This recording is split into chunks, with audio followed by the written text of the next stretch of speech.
नमस्कार दोस्तों, आज आप जानेंगे देवशयनी व्रत कथा। तो आओ जाने देवशयनी एकादशी की व्रत कथा।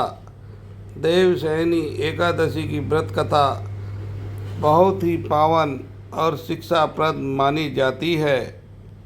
पौराणिक कथा के अनुसार प्राचीन काल में राजा मांधाता नामक एक प्रतापी और धर्मनिष्ठ राजा राज्य करते थे। उनके राज्य में प्रजा सुखी और संतुष्ट थी। लेकिन एक बार वहाँ भयंकर अकाल पड़ गया है। कई वर्षों तक वर्षा न होने से लोग भूख और प्यास से तड़पने लगे। राजा ने अनेक प्रयास किए, यज्ञ करवाए, परंतु कोई लाभ नहीं हुआ। तब वे महर्षि अंगिरा के पास पहुँचे और अपनी चिंता व्यक्त की।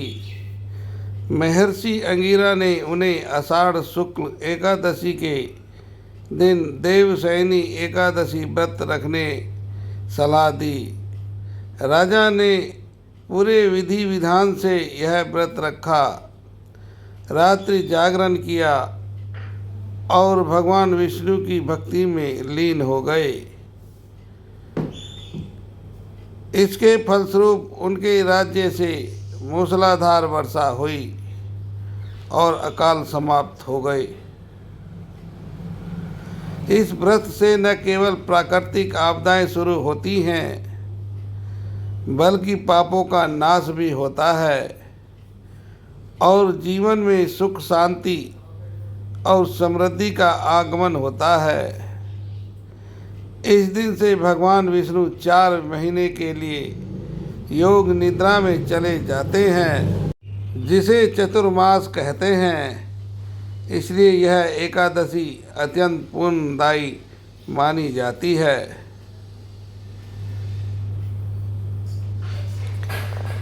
देवशयनी व्रत कथा एक अत्यंत पावन और धार्मिक महत्व वाली कथा है, जो आषाढ़ शुक्ल एकादशी के दिन मनाई जाती है।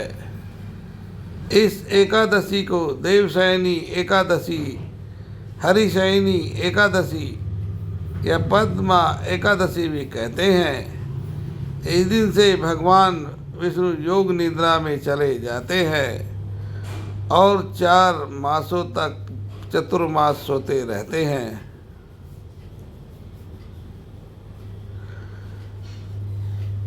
प्राचीन समय की बात है, श्री नारद मुनि ने भगवान विष्णु से प्रश्न किया, हे प्रभु, कृपया मुझे उस व्रत का वर्णन कीजिए जिससे मनुष्य समस्त पापों से मुक्त होकर मोक्ष प्राप्त कर सके। तब भगवान विष्णु ने कहा, हे नारद, आषाढ़ शुक्ल पक्ष की एकादशी का व्रत सर्वश्रेष्ठ है।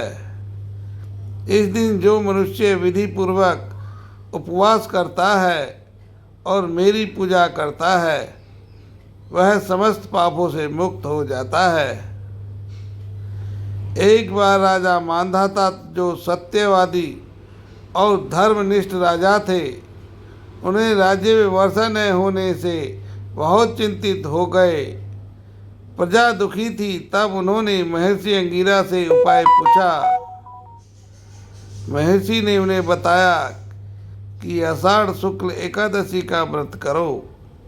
राजा ने उस दिन विधि पूर्वक व्रत किया, रात्रि जागरण किया और प्रभु का नाम स्मरण किया। इसके फलस्वरूप उनके राज्य में अच्छी वर्षा हुई और प्रजा सुखी हो गई। देवशयनी व्रत का महत्व। इस दिन से चतुर्मास, 4 पवित्र मास की शुरुआत होती है। भगवान विष्णु पाताल लोक में योग निद्रा में चले जाते हैं और कार्तिक शुक्ल एकादशी, प्रबोधिनी एकादशी को जगाते हैं। इस अवधि में शुभ कार्य जैसे विवाह आदि वर्जित रहते हैं। व्रत रखने से समस्त पापों का नाश होता है और मोक्ष की प्राप्ति होती है। तो वीडियो को अब मैं यहीं पर समाप्त करता हूँ। तो साथियों, इस वीडियो को लाइक एवं सब्सक्राइब करें ताकि आने वाली कोई और वीडियो आप तक समय पर पहुंच सके। धन्यवाद साथियों, नमस्कार।